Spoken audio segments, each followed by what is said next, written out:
Hello and welcome to Quilt Addicts Anonymous. I'm Stephanie Sabine. Today we're going to take a look at how I quilted Modern Trip Around the World. This is one of our very first Dashing with Stephanie patterns. It's still available on our website as an individual pattern, either as a PDF or a printed pattern.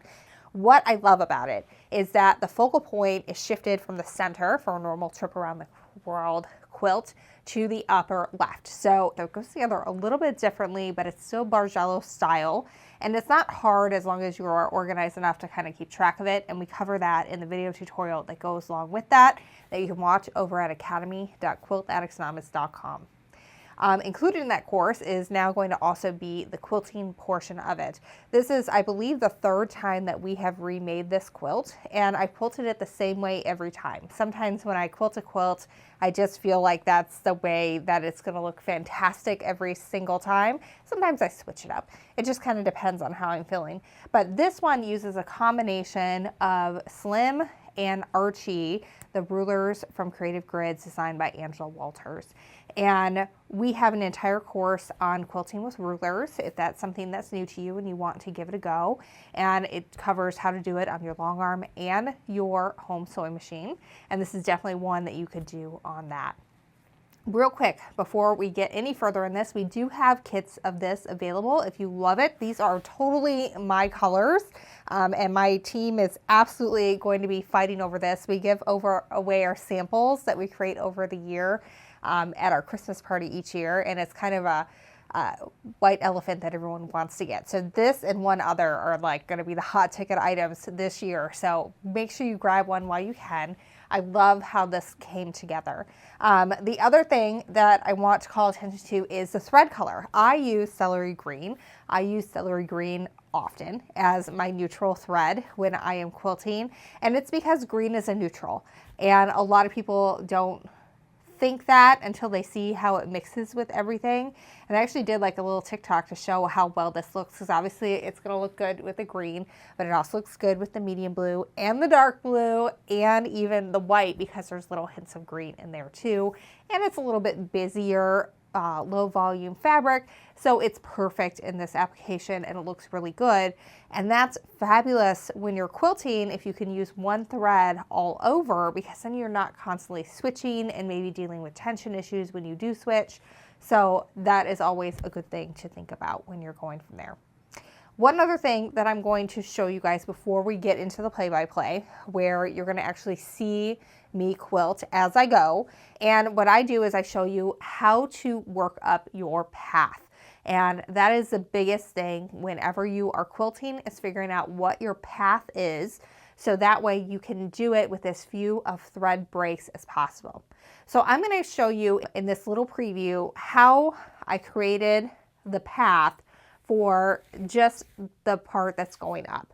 But if you want to see how I then work it, so that way I'm able to go up and down and to the left, you're going to want to make sure that you go watch the entire video. And trust me, you're going to want to, because these two rows right here are the most complicated ones in terms of figuring out your quilt path as possible. Involves traveling, lots of other things that kind of seem complicated until you figure it out. And you actually get to watch me struggle, because it's been a few years since I originally quilted this, of how on earth did I manage to do that. But you can actually watch the 4 or 5 passes that I did on camera with no breaks. And so you can really see in depth exactly how I did this. And that is included as bonus footage in the course over at academy.quiltaddictsanonymous.com. Just search for Modern Trip Around the World and you will see the tutorial for piecing. There's one that includes piecing and quilting, and one that's just the quilting if that's all you're interested in doing. So check that out over there. So in a little bit, I'm going to move this down. But I want you to see, because this is the section you're going to see first, you can see that I've got my arcs, and you can see that the texture is going down on this section to the sides here and up that way. And that's very much the direction of the fabric changes go to. So that's why I chose the quilting that I did, because I really wanted, it's such a busy pattern and it's really busy fabric, and it has been every single time I've done it. And so I wanted the texture to just accentuate that and not do anything too complicated, because you're not going to see it in the busy fabric, but also use that subtle hint of texture to help show that fabric move out. And so we're going to start off in this corner. We're on this row right here, which is the last row before we are going into our center row. So you can see how this is going to work out here. But let's get into watching the quilting play-by-play to see how we can create this fun directional arrow print using rulers. All right, so the first thing I'm doing is I am using Archie. And when you take the Intro to Ruler course, this is one of the ones that we use. And this one is so versatile. I really like it. When you're going over the top, you kind of have to get used to going over the top and really hugging it as you go over the tip. Because the tendency is to kind of just keep going up and then over, and then instead of having a nice smooth arch, you have something that looks like a nipple instead of, or a baby bottle nipple or something, instead of the nice arch we're looking for. So you kind of have to get used to, it's really easy going up the left side, but then when you go down the right, you have to make sure you're really hugging it as you come over, so that way you get a really nice curve. But you can see Archie has the potential to go down further, but if I were to go down further, then it wouldn't fit in between the size block I have with Modern Trip Around the World. So what I have is I am lining that up so that way the edges are 1/4 inch away from the edges of my seam line. So I'm not taking the whole arch, I'm just taking kind of the tip of the arch, and I am going over it. And sometimes it works out to where it looks a little higher than others, but overall it looks pretty uniform as I worked my way across it. And you can see as I move into the green that you can see a lot, the thread just blends really well, and it's going to continue to blend as we go into the blue. But basically this is step number 1. Each row is going to take a couple passes. So step number 1 is going through and doing that arch. And you'll also notice that I have already done the arches in the row above.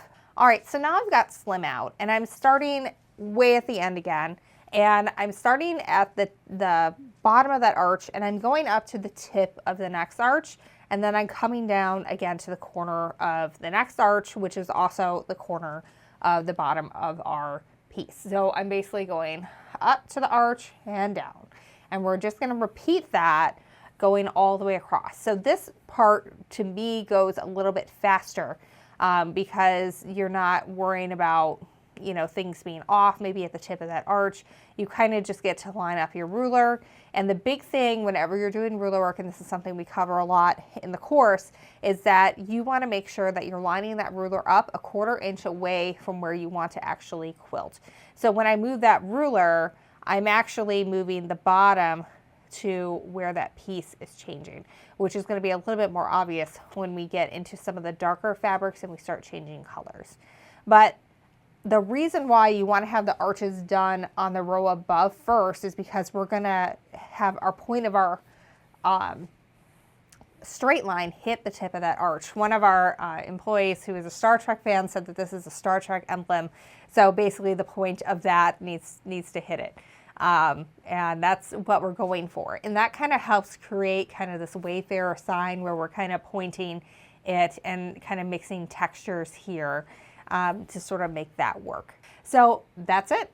You don't have to get all fancy like I did where you're like changing directions on the quilt.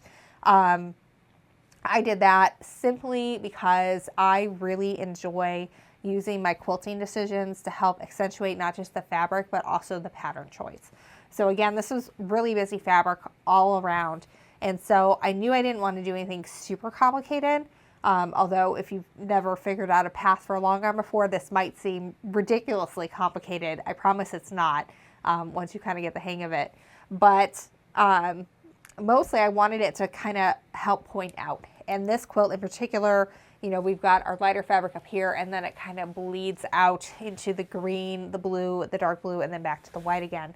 And it starts in this focal point here and then just comes out. So I really wanted the quilting to match that, which is why I was flip-flopping in all different directions. again, you do not need to start with that. This could just be another fun way to use Archie and Slim. And the reason why I also use Slim, by the way, is because Archie just doesn't take up that much space in this one, because the square is narrower than Archie.